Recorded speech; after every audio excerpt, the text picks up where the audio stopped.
মঙ্গলবার এক মর্মান্তিক দুর্ঘটনা ঘটল মালদার কালিয়াচকের জালালপুরে। লরির ধাক্কায় ঘটনাস্থলে মৃত্যু হলো এক বাইক চালকের। মঙ্গলবার দুপুর নাগাদ এই ঘটনাকে কেন্দ্র করে ব্যাপক উত্তেজনা ছড়ায় 34 নম্বর জাতীয় সড়কের জালালপুর এলাকায়। জানা গেছে, দুর্ঘটনায় মৃত বাইক চালকের নাম সাইদুল শেখ, বয়স আনুমানিক 40 বছর, বাড়ি কালিয়াচক থানার যদুপুরের সুখদেবপুর এলাকায়। এদিন তিনি বাইক চালিয়ে জালালপুর থেকে বাড়ির দিকে যাচ্ছিলেন। ওই সময় জালালপুর এলাকায় হঠাৎ করে একটি লরি তার বাইকের পেছনে সজোরে ধাক্কা মারে, ফলে বাইক থেকে ছিটকে পড়ে ঘটনাস্থলে তার মর্মান্তিক মৃত্যু হয়। এই ঘটনাকে কেন্দ্র করে এলাকায় ব্যাপক উত্তেজনা তৈরি হয়। যদিও পরে কালিয়াচক থানার পুলিশ গিয়ে পরিস্থিতি নিয়ন্ত্রণে আনে। পাশাপাশি পুলিশ মৃতদেহটি উদ্ধার করে ময়নাতদন্তে পাঠায় এবং ঘাতক লরিটিকে আটক করে পলাতক চালকের খোঁজে তদন্ত শুরু করে বলে জানা গেছে। বাড়ির পাশে খেলার সময় মহানন্দা নদীতে পড়ে জলে ডুবে মৃত্যু হলো 1 বছরের এক শিশুপুত্রের। ঘটনাকে ঘিরে শোকের ছায়া নেমে এলো মালদার পুখুরিয়া থানার এলাহাবাদ এলাকায়। জানা গেছে, মৃত শিশুপুত্রের নাম নূর সালাম, বাবার নাম আকাশ আলী, মায়ের নাম রাখি বিবি। আকাশ ও রাখির 3 সন্তান, তার মধ্যে 1 বছরের নূর সালাম সবচেয়ে ছোট। সে সোমবার দুপুরের দিকে বাড়ির পাশে খেলা করছিল। ওই সময় কোনোভাবে বাড়ি লাগোয়া মহানন্দা নদীতে পড়ে যায় বলে খবর। এরপর মঙ্গলবার সকালে বাড়ি থেকে প্রায় 7 কিলোমিটার দূরে হাটখোলা স্কুলঘাট এলাকায় তার নিথর দেহ উদ্ধার হয়। এরপর সেই দেহটি ময়নাতদন্তের জন্য নিয়ে যাওয়া হয় মালদা মেডিকেল কলেজ হাসপাতালে। মঙ্গলবার সকাল থেকে বর্ষার মুষলধারার বৃষ্টিতে ভিজল মালদা শহর সহ জেলার বিভিন্ন প্রান্ত।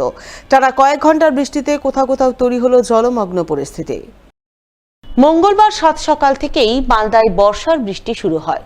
কখনো ঝিরিঝিরি, আবার কখনো মুষলধারার বৃষ্টিতে ভেজে মালদা শহর সহ জেলার বিভিন্ন প্রান্ত। মঙ্গলবার কর্মব্যস্ততার দিন এক নাগাড়ে বৃষ্টি হয়ে চলায় মালদা শহরের জনজীবন কার্যত বিপর্যস্ত হয়ে পড়ে। রাস্তাঘাটে সেভাবে লোকজনের দেখা মেলেনি। অন্যান্য দিনের চেয়ে এদিন রাস্তাঘাট ছিল অনেকটাই ফাঁকা। মুষলধারার বৃষ্টিতে শহরবাসী প্রচন্ড গরম থেকে হাঁপ ছেড়ে বাঁচলেও একটানা বৃষ্টিতে শহরের কোথাও কোথাও জল জমে তৈরি হয় দুর্ভোগময় পরিস্থিতি। সকালবেলা মর্নিং করতে বেরিয়েছিলাম, এখন বাড়িতে পারছি না। বৃষ্টি ছাড়ছেই না, বাজার হাট কিছু করা হয়নি। কেমন বৃষ্টি পড়ছে? বৃষ্টি ভালোই পড়ছে, রাস্তা ফাঁকা। মালদা কিরকম গরম পড়েছিল? গরম মানে যাকে বলে গরম, মানে গরম কমছেও না, বৃষ্টি তাও গরম কমছে না। সকাল থেকে তো বৃষ্টি পড়ছে, কালকেও বৃষ্টি হয়েছে। রাত্রে সকাল থেকে একটানাভাবে বৃষ্টি চলছে। বাজার থেকে এসে একটু বসলাম, চায়ের দোকানে চা খাওয়া। রাস্তায় লোকজন আছে? না, রাস্তার লোক সেরকম নয়, অফিস টাইম আছে, বাচ্চাদের স্কুলের টাইম, এই সময় বৃষ্টি যেরকম দেখছি ওয়েদার, তাহলে মনে হচ্ছে যে তুফানেই চলবে। মঙ্গলবার সকাল থেকে এক নাগাড়ে বৃষ্টি হয় পুরাতন মালদাতেও। মুষলধারার বৃষ্টিতে বিপর্যস্ত হয়ে পড়ল জনজীবন। একটানা বৃষ্টিতে পুরাতন মালদা পৌরসভার বিভিন্ন রাস্তাঘাট ও এলাকায় বৃষ্টির জল জমে তৈরি হয় দুর্ভোগময় পরিস্থিতি, যা নিয়ে পৌরসভার বেহাল নিকাশি ব্যবস্থাকেই কাঠগড়ায় তোলেন শহরবাসী। রাস্তাঘাট সবই ভালো আছে, কিন্তু এই নিকাশি ড্রেনটার জন্যই অসুবিধা। লোকজন হাঁটা চলা কিছু করতে পারে না, নিকাশ নাই জল। পৌরসভাকে এই ড্রেনের জন্য ওই যে নিকাশ করা উচিত। ড্রেন তো মনে হয় বন্ধ হয়ে যায়, নাহলে তো জল জমবে কীভাবে? আগে তো জমতো না এখানে। না, আগে অতটা জমতো না, তার মধ্যে ঢাল আছে তো, যে নিকাশি পাচ্ছে না। কী হচ্ছে দেখেন, ওই জল। মঙ্গলবার একটানা বৃষ্টিতে পুরাতন মালদার নারায়ণপুর শিল্পালয় এলাকায় জলমগ্ন পরিস্থিতি তৈরি হয়। শিল্পাঞ্চলে বিভিন্ন রাস্তায় জল থই থই দৃশ্য চোখে পড়ে, যা নিয়ে ক্ষোভের সুর শোনা যায় নারায়ণপুর শিল্পাঞ্চলের সেক্রেটারি বিনোদ কুমার সাহার গলায়। তিনি অভিযোগের সুরে বলেন, মাত্র একদিনের কয়েক ঘন্টার বৃষ্টিতে শিল্পাঞ্চল এলাকায় জলমগ্ন পরিস্থিতি তৈরি হয়েছে।